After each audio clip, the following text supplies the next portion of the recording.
Lugaba agenze okubujjako eddiba ng'abakuumaddembe baasazeeko dda enguudo ezeetoolodde Paalamenti y'eggwanga. Bano babadde balinze kwaŋŋanga omuvubuka yenna agezaako okusemberera Paalamenti okwemulugunya ku buli bw'enguzi bwe bagamba nti bususse mwe baagalira Sipiika Anita Among alikulire. Ab'ebyokwerinda omuli poliisi, UPDF n'abalala obwedda be baana baliwo. Z'enguudo zonna ezituuka ku Paalamenti zibadde ziggaddwa ng'okuyitawo osooka kwennyonnyolako na kulagayo bikwogerako.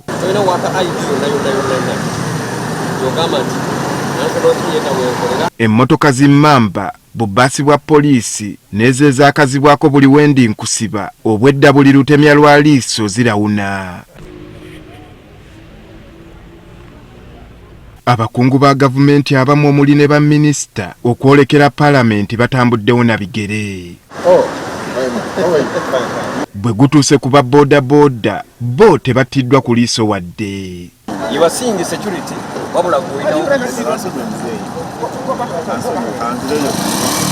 Wadde nga gubadde gutyo ku ssaawa nga 5 ez'Akalasamayanzi eyali akulira abayizi e Makerere Papa Were akubye abakuumi ekimmooni n'agezaako okwolekera Paalamenti. Ono ayanguyiddwa era n'agombebwamu obwala yogayoga ku 999 ya poliisi nga bw'ayogerera waggulu mu kuvumirira ebikolwa by'obuli bw'enguzi.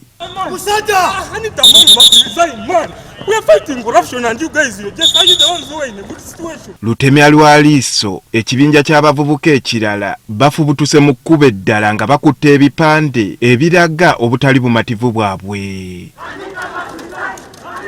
Poliisi bwe balemesezza ne batuula wansi mu luguudo okuliraana National Theatre nga bwe babanja okulekulira kwa Sipiika olw'enguzi. Bano okukwatibwa beezoobye ne poliisi era kabadde katuubagiro kennyini ng'azina n'ow'enkufu.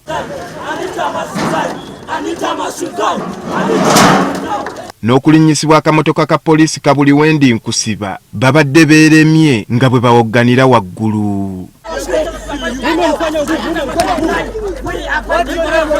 Oluvannyuma lw'akatuubagiro kano abapoliisi balabiddwako nga bafuna n'olwendo lw'amazzi.